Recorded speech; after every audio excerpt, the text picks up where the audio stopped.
Good morning, good afternoon, good evening, ladies and gentlemen. This is Ball Watching Somber Edition.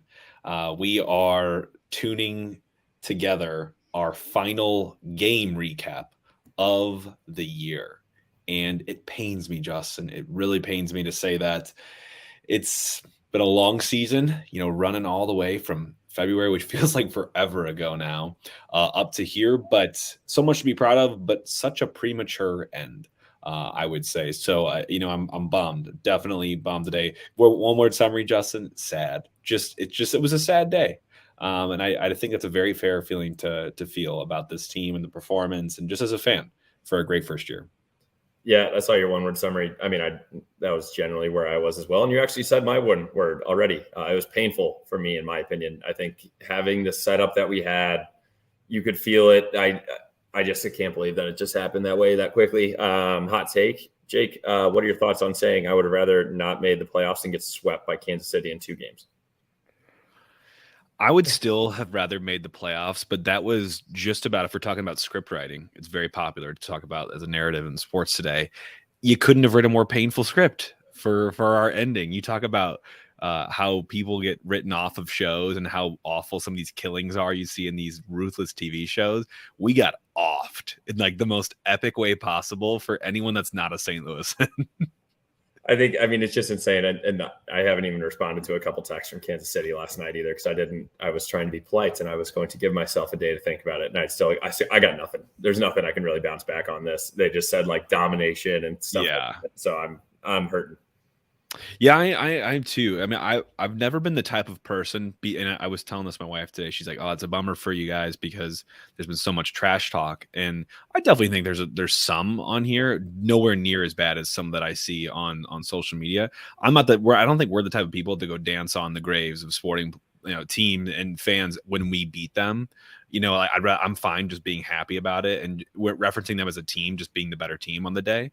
But man, I had some folks coming out of the woodwork last night. Folks with like the egg avatar on X and folks with fake names.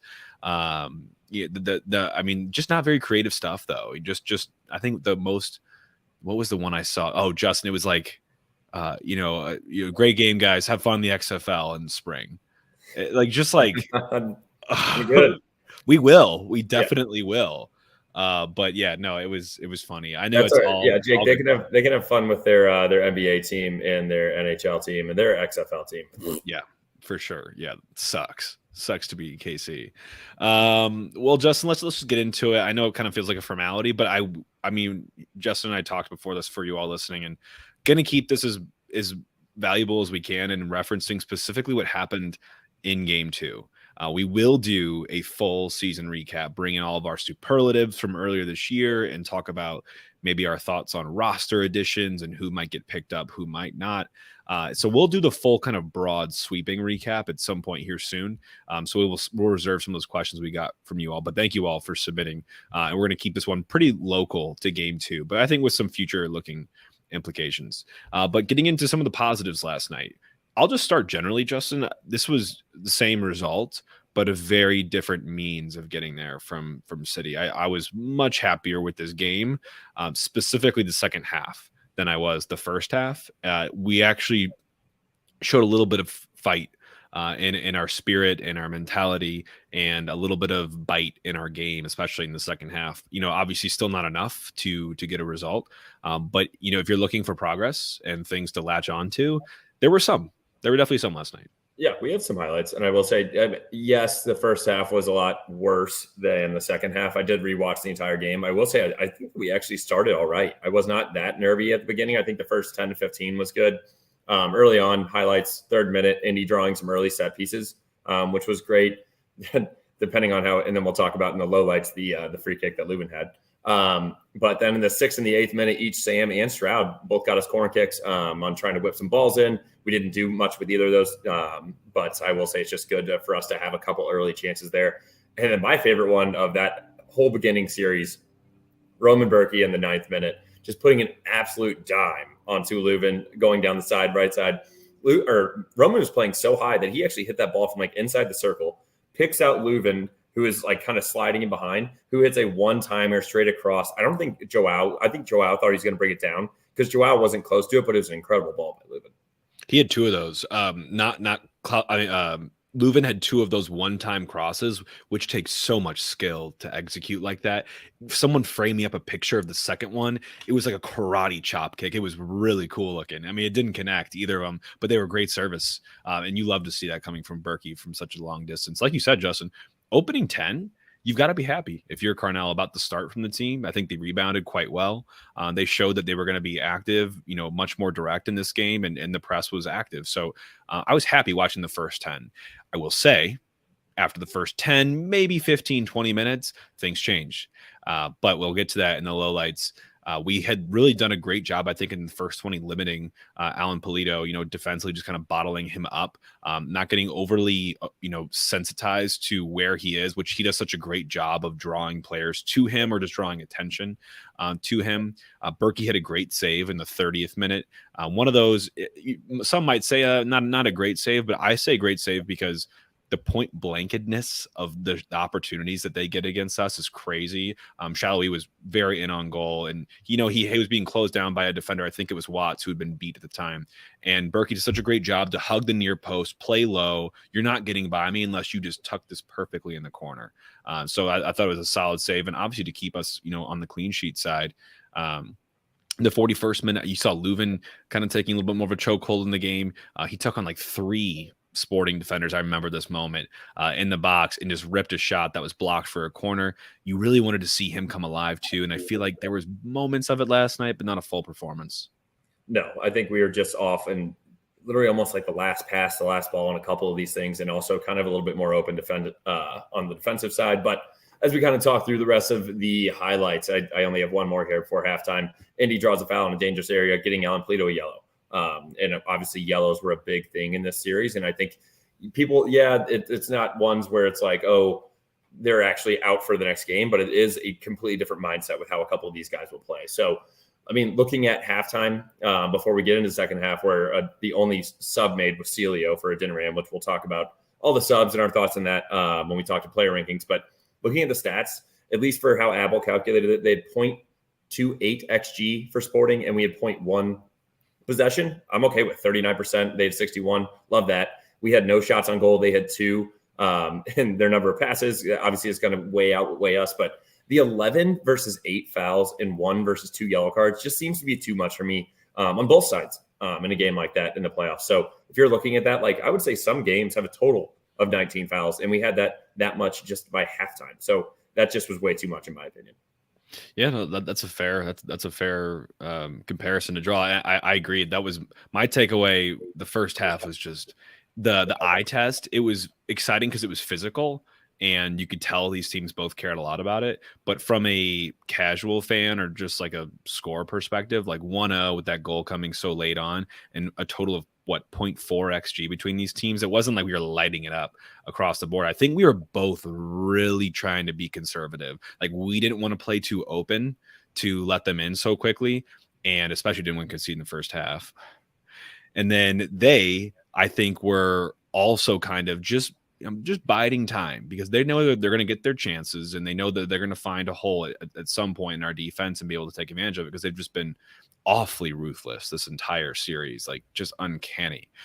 But I know I agree that's a good first half summation. And the second half was different. We have a lot more on the highlights in the second half. I think the first one we have here was in the 53rd. Leuven had one of those knuckleball shots from 30 plus yards out. That thing was just moving. It had eyes, and it looked for a split second there like it could find the top corner. I think it troubled Melia more than I think he initially thought when it came off Leuven's boot.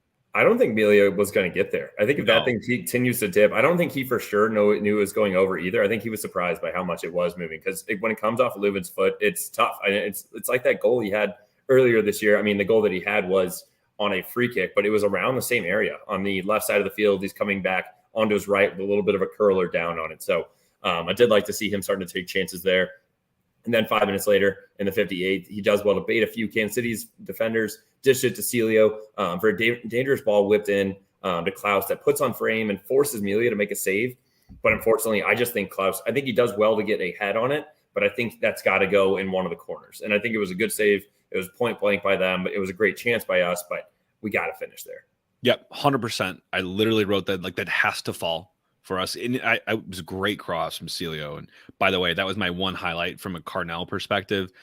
I wouldn't have been first to put Celio out there, but man, did he earn it when he got that playing time. So I was very happy about that. That cross was sickening to Klaus, and for him to climb up and grab that and head it down, he did everything right. It just needed to be a little bit more to Milia's left or right, and I think you've got a goal there, and that changes the whole narrative. Like, we get an open play from one of our subs supplying it to Klaus, like, don't let this man get hot, but wasn't to be for us. That was our first shot on goal, and that came in the 58th minute. We subbed on Nico for Stroud in the 65th. Again, I feel like we're getting a little bit too late on these subs when we're playing down. Celio, again, a moment of some dangerous play in the 66th when he just fizzed in one of those low crosses where you don't even know if he was looking at a guy, but he was putting it into a dangerous area where we could find it. We could also just hope it caroms off someone's foot and just finds the back of the net. He was really good on his service last night, I thought. Oh, absolutely. I mean, we'll talk about the goal, but I think he was looking for someone on the goal, and that was not going to be a shot. But then also we have another one, 67, Indy with a big chance after a failed clearance blocked by the Sporting Kansas City face. Absolutely just ripped off of him. In the 72nd, Klaus gets on the end of a long ball, finds Celio, that earns a corner kick as well. And then 3 minutes later, we get another corner kick where Indy finds Nico on a nice little curler ball there. I just felt like, and you mentioned it, I know we'll touch on it later, but I need to say something about it. Nico coming on, I wanted it to be earlier in the 65th. I feel like that's typically where he comes on, maybe 5 minutes early. But also, I don't feel like I felt there was not a lot of impact made by Nico when he came on. Which and I thought for sure that he would be so fired up to get into this game. Like, we're not down by 3 goals already like we were last game. This can be the game where you make the change, and I just didn't see it. I didn't see it either. And in fact, I think Nico is the perfect, if you picture playing as a forward as a spectrum, I feel like you have a Dinaran who is just this athletic, insane person that can make something out of nothing. And you have Celio, who is, a crazy, tricky winger, got insane footwork, great service delivery, very, very finesse of a player, I would say. And I feel like Nico's kind of right in the middle of those two. And he, to me, would have been the obvious option to bring off the bench at halftime and when you pulled a Dinaran. But yeah, he didn't show as much. This narrative writes itself as well. His hometown, playoffs, hasn't been playing all that much. You'd think that he'd be hungry to get his chance and take it here, but it was not to be. There was another chance right before we scored our first goal where Klaus had an awesome cross from deep, and you don't see him crossing the ball very often. And he found Leuven on a one-timer, like I mentioned before, who, again, just one-times this ball into a dangerous area. It gets blocked or caroms off a couple people. It lands at Tim Parker's feet. You're like, shoot it! Like every Blues fan at Enterprise Center, just shoot. And he struggled for a second to get it out from underneath him. And by the time he I think he just towed it towards the goal, and it just was blocked by a guy. And man, that was a good opportunity too. My heart jumped for a second there. And then we finally got our goal. Not a goal, I think, that had the most intention behind it, but it fell to someone that very, very much deserved it. And we scored in the 86th minute, courtesy of Celio Pompeo, who was basically, we were recycling the ball after a failed corner kick. It was cleared. I think Blum got it out to Pompeo, who kind of took a touch, got it settled, and then went to serve a little chipped ball to the back post. And I would call that in the business a Schross. I think he might claim ownership on that, saying he was looking to do that, but no chance in my book, Celio. But I will give you all the credit you deserve because it went upper 90. I mean, Milia could do nothing about that. It was not a shot. I could see his eyes. He didn't even look at the goal. We had a couple guys floating back post, and it could have been a great ball, but that thing just kept curling. Apple had an incredible view, like literally right behind the goalpost, and watching it fall in. And I have it up right now, Jake. I was rewatching the Tim Parker thing real quick because I remember being on my couch and just like jumping up and down. Yeah, all he gives in slow motion because he actually takes a touch. The defender's like on the ground, like flopping, trying to block it. Yeah. And then Tim takes another touch to try to get it out from under his feet. Goes nowhere, and then he tries to kick through it, like you said, almost like a toe ball. But that was the one where I was just like, all right, it's over. I didn't think that we were going to score it. I was like, if we can't get that, it's not meant to be. And then I will say, in a couple other ones that we have highlights here, before the 90th, Leuven hits another rip as we just continue to roll on momentum. And I felt like that after we scored, I was like, all right, everybody's humming. You heard the announcer say it. I mean, we knew there was going to be a ton of stoppage from when Nico went down and then when their guy went down as well. Ended up getting 12 minutes of minimum added time, which I think, Jake, correct me if I'm wrong, I think that's the most at least we've received this year. I tried doing a quick little research for this. I can't remember a game when we had that many. I feel like we had like 8, but 12 minimum, and it went all the way to 15 with some stoppages and injuries as well. That was awesome to watch. That sounds right. I knew there was going to be a lot. 12, I was not thinking there'd be 12 minutes, but I was so glad there was. But, looking back on it, there was a couple kind of half opportunities here and there. I do really think that goal was pretty much it for us. There was a glimmer in the 90+2 when Parker chipped in a ball for Klaus, who took it on the chest on the fly and knotted it out for Blum, who chipped in across to the back post. And Hebert, got up for it, couldn't win that header, but it would have been a really good opportunity had, someone gotten up there with that fight and is able to win that header and climb up there. Other than that, man, I mean, really, there was a couple moments there where Klaus got in behind. He couldn't find anyone. And there was another one where Berkey had a side volley in the 90+10 to Klaus, who I don't know how, first of all, he caught up with that ball. Berkey, incredible quality. It was dying right. I was just getting to the end line on Sporting Kansas City's side. Klaus is obviously, emptying the tank trying to get that. I respect the hell out of his second half performance. I don't know how he had anything left to give, but he definitely did. And my bummer on that is that where were the support? Like where was anyone crashing the box on any of those opportunities that he is just gutting it out for? I mean, it probably takes everything to move that body up and down the pitch. I mean, and no one's there to find him or to give him an option or to just crash the box and make someone uncomfortable. It was a little frustrating.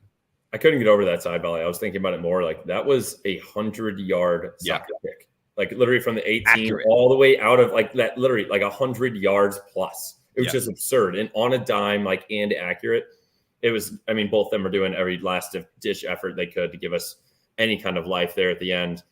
Jake, I don't know if there's really much to talk about on the stat side. We had 15 total shots, but 7 of those were off target. Yeah. So we only had 2 on target. And I guess they're counting Celios as block one. shots. Yeah. We had block shots too. Yeah, you're right though, Justin. I mean, it just statistically, it wasn't very flattering of a night. Like we ended up having some more possession, but like XG, we didn't generate too much, if at all. Neither did they, to be totally honest. Like both of us ended up under 1, at least from the site that we use. Duels wise, it was a physical game for sure. It was nice to see that rivalry continue to bud. A lot of yellows, a lot of fouls, like you mentioned, a lot of disruption in this game. But I do think this was the best in terms of, if you just look at overall like compete level and just competition in the game, this was the best iteration of our meetings with them so far, where it was close. Like no team was just far and away the better team. It felt close the entire time, and I really felt that way. It sucks to be in the losing end of that, but that was the best matched we've ever been with them. That's some good positivity, Jake, because now we're going to go into some negativity and talk about the lowlights. And you have it on here, and I agree. I think lots of flicks and giveaways off flicks by Klaus in the first 15, 20 minutes. I will say, like, our team was doing well to press, but we were not getting that final thing out of him. So it's like, that's how I felt kind of for the majority of the game. 9 of our 11 were clicking. And then the other 2 that weren't are what caused it to fizzle out or why we did score. So yeah, I will say, so this is what I mentioned earlier. In the 4th minute, Leuven tries to hit like a Ronaldo style. You see he's like bending over it and like hitting it. That thing basically skies out of the stadium. And like, I think it's in the parking lot at City Park. Like that thing was moving, but absolutely nowhere near close. The announcer said it goes up 10 rows. I counted, it was like 26. It was absurd how far away that went. Then literally a minute later, Indy was dribbling up and he ends up like almost winding up to hit a left-footed shot, but then he's looking to go down and get the foul and he doesn't get touched, but he goes down. He even tries to grab the ball with his arm. I'm like, I understand trying to get a good foul there, but I would have loved to just see him rip one early on. Yeah, and then after that, there was really just a lot of series of fouling. We counted 8 in 6 minutes between the 11th and the 17th. In the 18th, there was a shot from about 22 yards out. Neither Stroud or Blum are able to shut it down from the Kansas City forward. It goes off Blum's chest and out for a corner as he's flinching. I mean, just interesting moments there. Yeah, right. He was literally like turning. Like neither of them went to step for it. He just goes like this, and it goes off his chest. And I'm like, thank God, because I think it might have been a curler. If I remember, it was Kinda that hit that. So he could definitely hit one from there. And then in the 19th, Johnny Russell, and this is I actually should have had this in the highlights. Johnny Russell takes on Hebert 1v1. I had it in the lowlights originally because of how wide open it was, but Hebert does an incredible job just backing up. Russell tries to take a touch by him. Hebert just calmly gets in front of him, turns it, and clears it. So sorry about that. Hebert should have put that actually in the highlights. But then the next 3 minutes, 21st to the 23rd, and I put 3 in here, Jake, so I had to think about the math, 21st, 22nd, 23rd, all 3 of those minutes, 6 more fouls between both teams. I'm not saying it's like ref, like, oh, we got screwed on this or that, but there was no fluidity in that game, at least for the first 25 minutes. Yeah, right. No, I agree. And then you see it in the 23rd, Leuven, we get the first yellow of the game, right? And that came through Edu. It was kind of a weak yellow. I feel like it probably was more for Stroud than it was for him, but that definitely changes how you play. If you're him and that's your second of the series as well. So you look, if you get a third, in the potential game 3, that's a suspension right there. So that you can kind of feel at that moment, Kansas City start to kind of wind the screws up a little bit and start to tighten them. And I feel like as a fan, the goal starts to feel like it's coming in a negative way, like for Kansas City. We continue on 27th minute. There was a wide open layoff at the top of the 18 for us. I know for them, and luckily it hits Blum in the heel as he kind of gets turned around. And he legitimately, I've never seen this, Justin. And you're this, and I'm glad you were specific about it. He backheeled the clearance, which, hey, do what you got to do. But I have never seen that move done before. It was hilarious. He already had his body turned again on this one, and like trying to block a shot. I'm fine when you turn your body, but then it sat there, and like Yaro's there too, and Blum just like looks up and just throws his heel at it. And I thought it was hilarious. Yeah, after a wide open shot for them. And then both of these next ones, unfortunately, are on Watts, which we'll get to in the player descriptions or kind of our ratings of them. But 28th minute, he gets roasted by Shallowy. And then also in the 31st, this is the one that really sticks out for me, that really upset me, was he totally bites on the ball that was basically going out of bounds. And Shallowy, just right at the last minute, turns on the Jets, flips it in behind him. And Watts is just kind of like almost jogging that whole time. And I don't understand. You have to either get the ball or the man there, because then Shallowy gets in. And that's when that highlight you were talking about earlier, that Roman makes that body save there. And I think that was, and you have this on here, I think that is a lot due to the switches. We were not getting side to side quickly.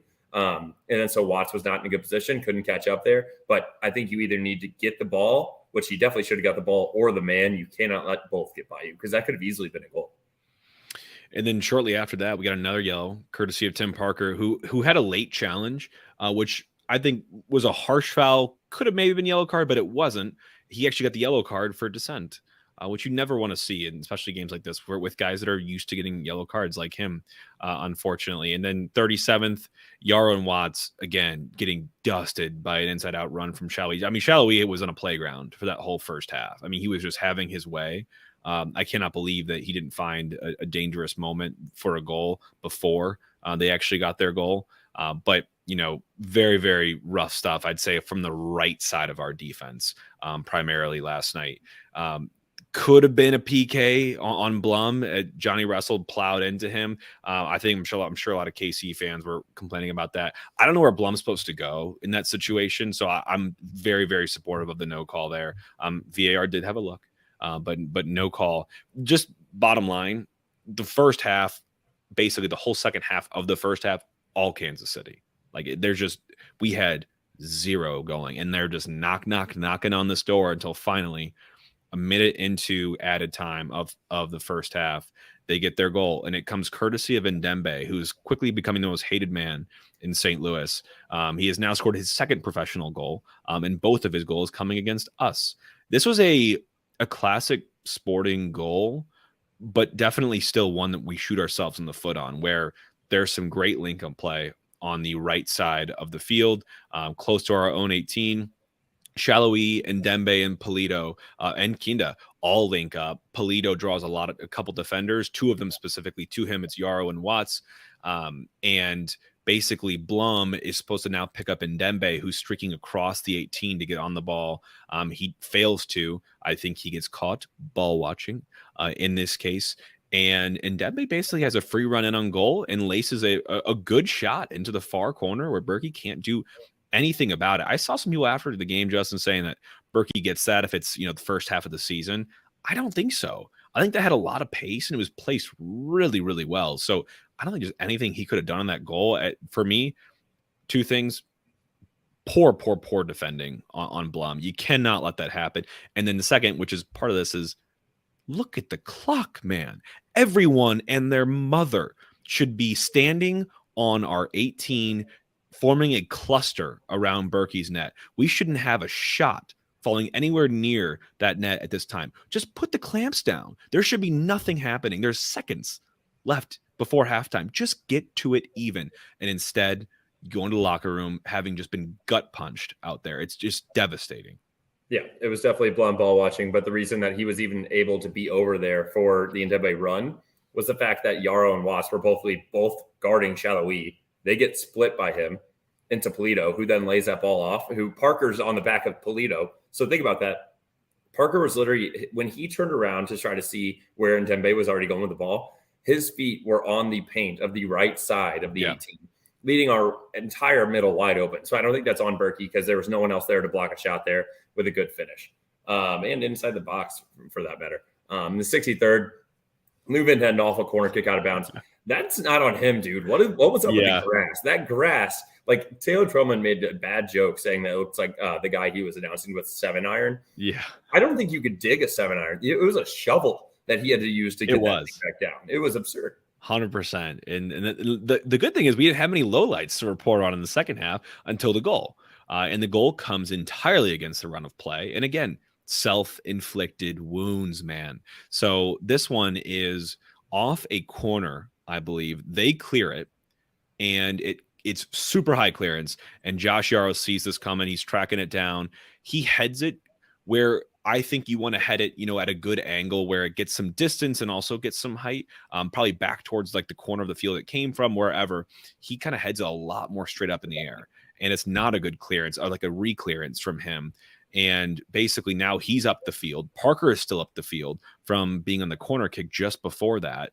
And it bounces around a couple times. We lose, I swear, every single second ball in this scenario. And Johnny Russell ends up having the ball at his foot, which is an awful position to be in. He's running into space. He's got plenty of support coming from Kinda and Shallowy on the very far end. And what happens is they just have a quick break.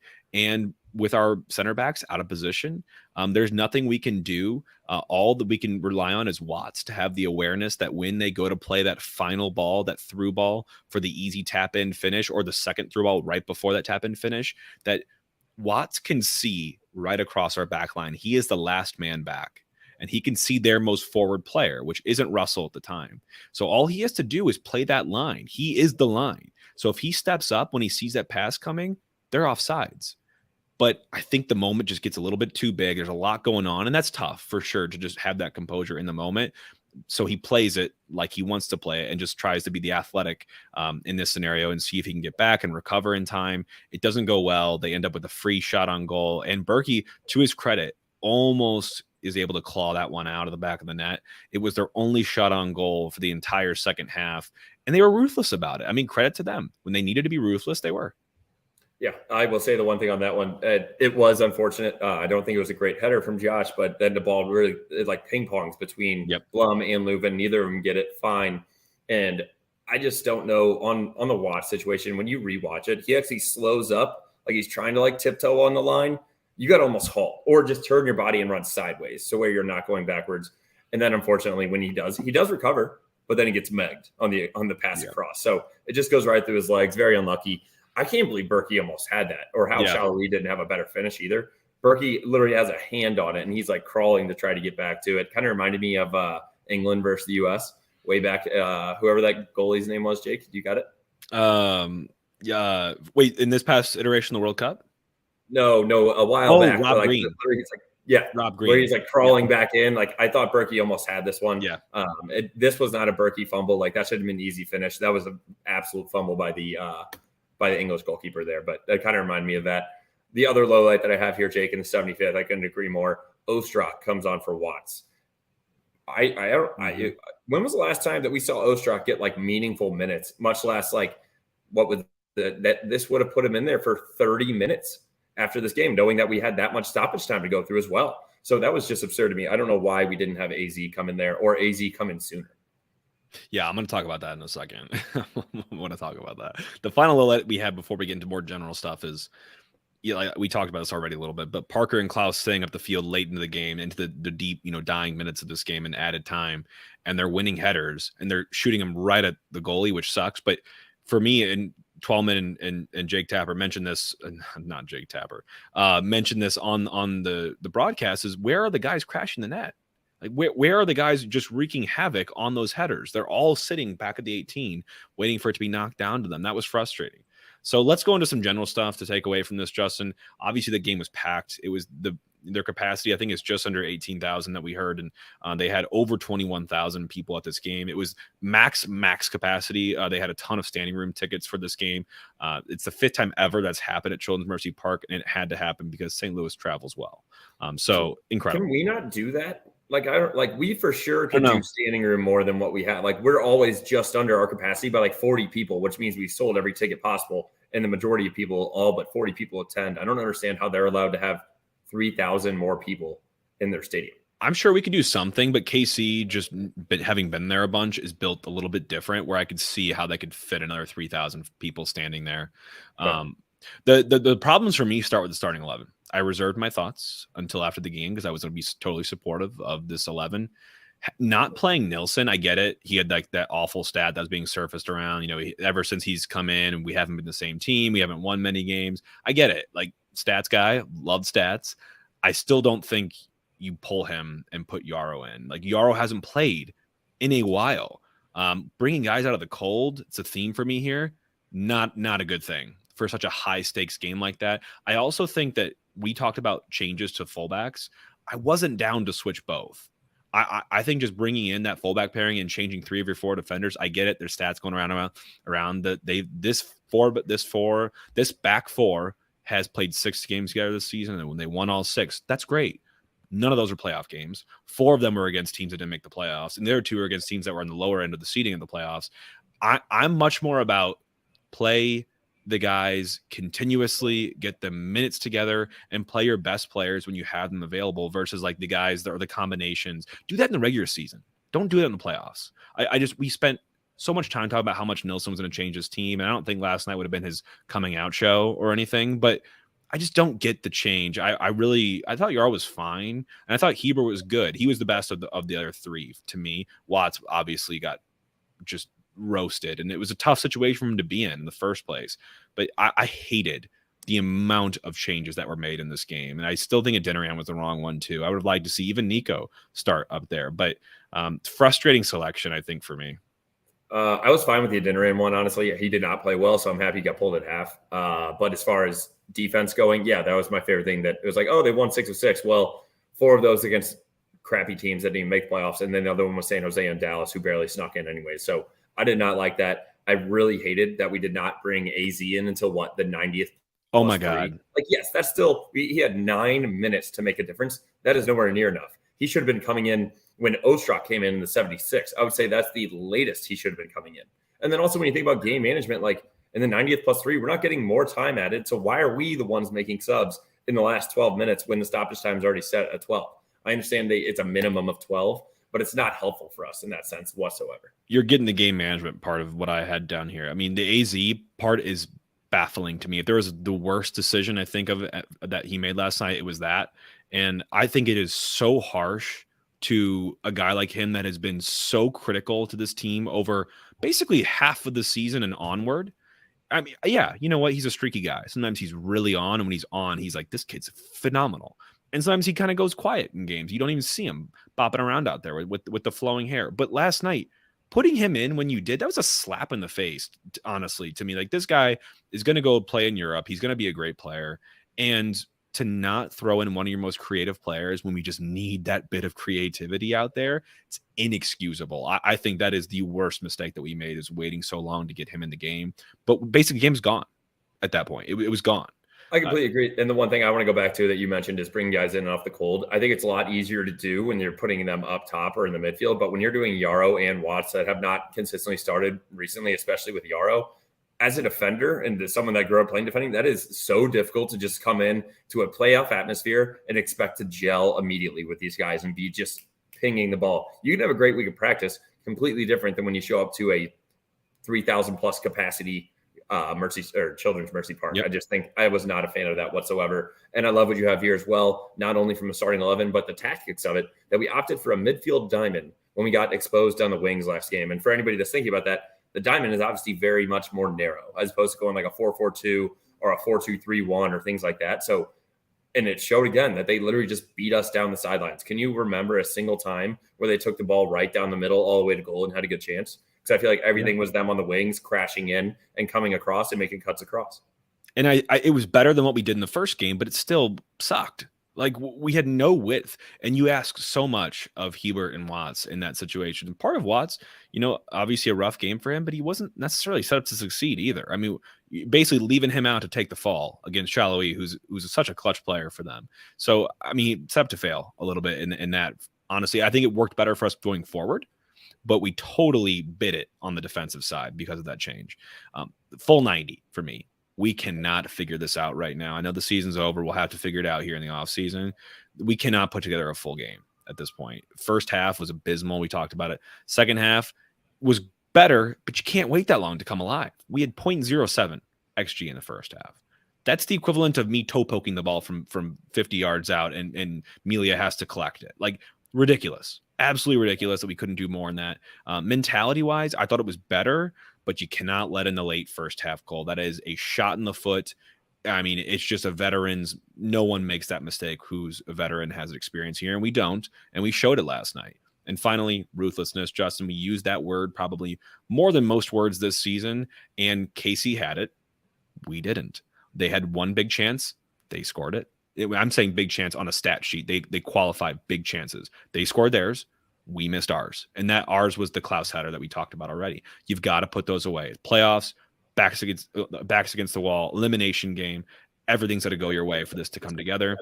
Didn't come together.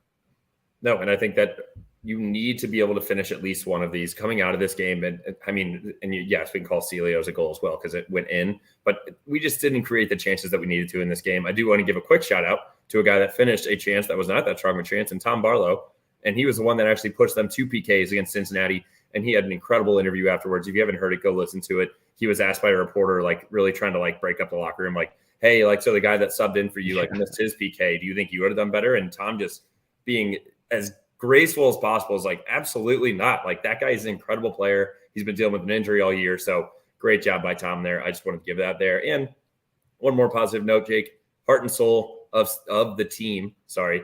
Celio Pompeo for sure. I would say not only from just getting the goal, but he was our only creative player in this game. I think it was exciting every time he was on the ball. The announcers were talking about it. Like, Celio was doing that thing like Ronaldo where he would just stand there and the defender would be like a yard from him. He's like, you move first and I will dunce you. And so, yeah, I just love watching that guy. He's my favorite player on the team. And I think it was a great way to show what he's about. And I really hope he sticks around.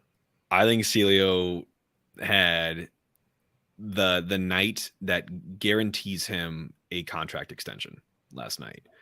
He is one of those that is up this year.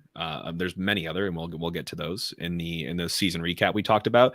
I think he's a guy that you got to bring back. He's grown a lot this year, and he looked up for the task last night. One of the few, to be totally honest. So looking at player ratings, I'm just going to say I don't think Berkey did anything wrong last night. I think his distribution was incredible. But you think about a 2-1 game in the playoffs, I'd normally say, you've got to be a guy that's got to make a world-breaking save in that situation and keep us. But he's done that all season. He looks so tired at this point, and I can't fault him for much of that. So, I mean, I'll just give him a B for that performance. Back line, obviously Watts. I'm not going to grade. I don't want to be. I don't want to be that person. I'll say that Kyle Hebert played well last night. I feel like I've been on calls saying that. Not a fan of his. I think he's equally as limited as Jake Nerwinski, but just on the left side. Once he gets the ball, it's like, oh crap. Like, where should this go? It's great to see him when he gets advanced into the field. Then he's just like freaking out, like, where's the next pass going to go? But I think of the back line, he was the best last night for me. I would agree. I do think Parker played well last night. I don't think Yarrow played well, but I think Parker did well. The only thing I was frustrated about was the yellow. If it was the tackle that gave it to him, which I don't think it was, because from what they didn't show it, but what we heard on the announcer was that he was walking away, threw his arm up, said something, and that's when he got the yellow. You need to be better there with being a guy that's been in the league for that long. I don't think there was many positives out of Stroud. I feel like he did some things to get down the line, tried to whip in some balls, but if anything, they were blocked out for corners. I do think that Leuven had a decently solid game as well. Unfortunately, I thought that his distribution was good. He did also get a yellow, and he was complaining a lot about fouls. And I feel like that's just the frustration at the end of this season. I thought Indy did well as well. And with Blum, I don't think they played awful in that spot at all, to be honest. I can't think of absolute blunders by them, but there wasn't, like you said, there needs to be something incredible. And those guys need to be able to show out as they have either one of them or all of them has throughout the entire season in a game. And they just didn't have it in either of these games. No, I fully agree. I'll say I think Indy was my favorite of the midfield last night. I think he was pretty solid. He had some great attacking contributions. You could see him fighting on defense as well. It doesn't say much because I just don't think our midfield was that great last night. And Klaus came alive in the second half. Adeniran obviously got pulled in the first. Klaus had a much better second half, but you got to find him a lot more often. And he's got to be much, much cleaner with his combination play because he just wasn't last night in the first half. He got better again in the second, but it's too late. We need that full comprehensive performance from the guys. So not many scores there we give out there, but I don't, you know what, we'll get into that part when we get into the season recap. Before we get into our review and listener questions here, I do want to say a huge shout out to the sponsors for the podcast this year. The primaries being Soul Juice and The Pitch. The Pitch has been gracious enough, obviously, hosting us for all of these game days and hopefully hosting a bunch of you all. I'm really hoping that we've got at least most of you all out to have a couple drinks or some food there throughout the season, but they've been such awesome sponsors to work with. We have some stuff in the works for potential end of the year with them, so stay tuned for that. So I always want to do a huge shout out to The Pitch, and just because soccer season's over now does not mean we stop going there. So I would say, if anything, Jake, I'm going to be going more frequently now that like the Blues are on, and I obviously go for the city games, but now during the week as well. There's so many other sports on. You have NFL, the Blues, college basketball. Go watch some SLU games there. And the Blues are just literally 2 blocks away. So get to the Pitch if you haven't been, or if you have been, continue to go. Show them the love, and we will have some news out on the end of the year thing soon. And you mentioned it, Soul Juice. That's why we do the heart and soul of the team, SEOUL. You can go get Soul Juice at souljuice.com using code BALLWATCHING for 20% off. Also in Dearborg's, also in Sam's, in Wentzville, and in De Pere. So go get Soul Juice. And one last shout out, Jake, because it is our last recap, Series6company.com. Get there. You can get 50% off using our code BALLWATCHING as well. They are coming out with still so many things for Christmas. I don't know how Sammy keeps coming up with these ideas, moving to their new location down in South County, and then also doing the new stuff with Emos. So get Series 6, get Soul Juice, and get to the Pitch. All right, predictions. Obviously, we didn't fare well. I got the score right, just on the reverse. I predicted a 2-1 W and the money line. That hurt. And then you predicted a 3-2 W and the double chance and over 1.5 for City Team total.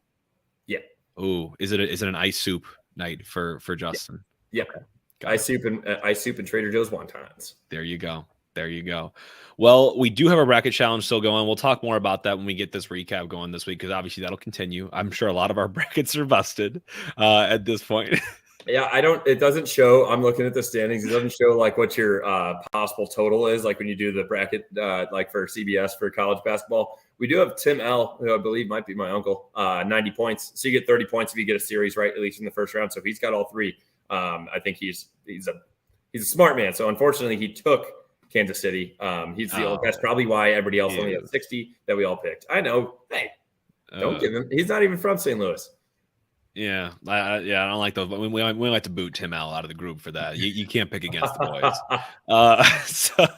So he's from Dallas, and he picked Dallas to beat Seattle. So that, maybe they will do it, but I didn't think bold. That. I know. That's bold. All right, listener questions, and just again for you all that submitted, we appreciate it. We're going to try to save a lot of these more systematic ones for later in this other recap we're going to do here. But for the ones that revolve around last night. A couple questions around Stroud, one from Jonathan and Jack around why is Stroud playing so much? Why is he so consistently in the 11? I just think he's such a known quantity, and Carnell knows his game so well from Red Bull New York days that he just knows what he's getting out of Jared. And for all that we like to make fun of Jared for, I don't make fun of him because the dude's a menace. I'm sure he's a teammate that you love to have because he just fights, and he's got such good pressing abilities, and he's got the things that don't really stick out to fans. Yeah, because he had some goals and assists earlier this season. We were like, whoa, this guy's a contributor too.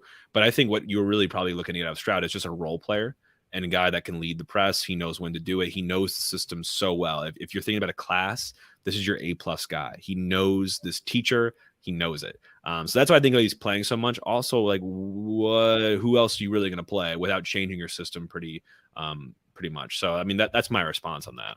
It's also unfortunate how that's just how sports go. I think people forget how big of a menace Jared was during the regular season in different parts. So, yes, it was a little surprising to me to see him play this much in these last 2 games. But I mean, don't forget what he's done for us to get us here as well, in my opinion. Yeah. Justin, we had a question here. Where was that mentality from game 1? Referring to last night, where was that mentality during the first game? And I agree. We talked about the mentality not being great in the first game. I have no idea why it took us so long, because actually last night played out how I would have expected that game to go, even if we won the first game. I expect us to go to KC. It'd be a dogfight. It'd be really close and really nervy. Of course, I wasn't anticipating us just being awful in the first game, but the mentality wasn't there either, and I don't know why we couldn't replicate that. I think there was some interesting Berkey comments around that we talked about earlier in the preview, where I just don't think once we got that first seed, it sounds like some things changed with this team, and we are no longer being chased. We were the chasee. So I think that made a big difference for us on the stretch. Yeah, I agree. I don't think there's really much else to say on that one. I do like this one, Jake. When someone says, with the season finished, what is your overall rating for Carnell? I've skipped over a couple of the other ones that have talked about, like, what do we need to do in the offseason? Who stays, who goes? We're going to touch on that later. But what is your overall rating for Carnell this season? On the spot. I'd probably give him a B+. I think early on, and when everything's going your way, he was really good. And I think in terms of getting his system down pat with everyone, I think it was great. But in terms of being able to build an adaptable system and plan Bs and plan Cs, and then his in-game management, I think those 2 things for me are the areas of improvement. But I still do think that he deservingly should win Coach of the Year for what he's been able to do on such a shoestring budget. I mean, incredible stuff, but it's not perfect either. Yeah, I think a B+ is a fair rating. I mean, the regular season, awesome. It has been a little bit these past, I'd probably say like 6 or so games has been down, not only just the way we're playing, but some of the decisions in game and before game. So I think B+ is pretty fair there. What was the plan to involve Sam? We hear from Gordon here. The formation change plus Sam did not seem rehearsed. I fully agree, but I think that's on purpose, because I think Sam is the guy you put in there just to go out and run wild, see what you can do. So I think that's kind of a little bit on purpose. Also, question here from Gordon: what was happening with the Edu free kicks? No idea. I think he looked off last night. He definitely has been a little bit like that, I feel like, since the summer. Even he has not looked the same. Indy taking them seemed planned, and Edu took them. It looked rough. Yeah, I agree. I thought Indy service last night was pretty solid, so I'm sure that's why he ended up taking some more there. But Justin, any questions from Instagram before we close this one out? I mean, Instagram was mostly, what are we doing this off season? I did like one of the comments that we had here from Connor Daly. He said, not a question, but felt like we had too many uncompetitive chances, had to add pressure. And I agree with that. I think that shows when we had 15 shots with only 2 on goal during that. So I like that call out there. Otherwise, a lot of these people are kind of just mentioning specifics in the game, good, bad, Celio, things of that nature as well. But overall, I think we're going to cover a lot of that in this next episode. It's going to be a fun one. I know we've been making some longer episodes recently, so hopefully you're all bearing with us for this longer content, but there's been so much to break down, and we love getting the questions in there from you all. So, I don't want to do it, Justin, but I think that's the end of this one. It's time to close the book on 2023 MLS Cup Playoffs for City. When you hear from us next, we're looking to get this done later in the week or in the weekend, and trying to do more of a broad, expectations, season recap, off season, GM type decisions, talk about what we think with this club should do. So that'll be coming here shortly. So be on the lookout for that. But thank you all for all the support this season. We've been working our tails off for you, and we've been feeling the love as well from all of you and all the support. So looking forward to a second season. But in the meantime, I hope you all are having a better Monday. Everyone hopefully got some good sleep last night. I had some nightmares, but those all, with all good things must come to an end. And I think it's been a great season. We can definitely be happy and proud. And the bulletin board is getting restocked from all this crap we've been getting last night. So I'm excited about that. That's all. That's pretty much all I got as well. I mean, stay in tune to the MLS playoffs. It's still going to be an awesome run for some of these teams, even though they have a dumb little break coming up for international break. And we'll fill you in on all of that as well. But like Jake said, thank you all. Thank you to our sponsors. Thank you for everything. It's been a busy, 9 months, Jake, but it's been a lot of fun. So thank you all. Awesome. I feel like we're recording like the end, like the finale episode, but it's really not, because we'll be back with Roll you the all credits. soon. Roll the credits. But it's the end of season 1. So that's what we can say. And we now turn the page towards season 2, and we reflect. So thank you all for the support again. Have a great rest of your week, and we will talk to you all soon. Ball watching out.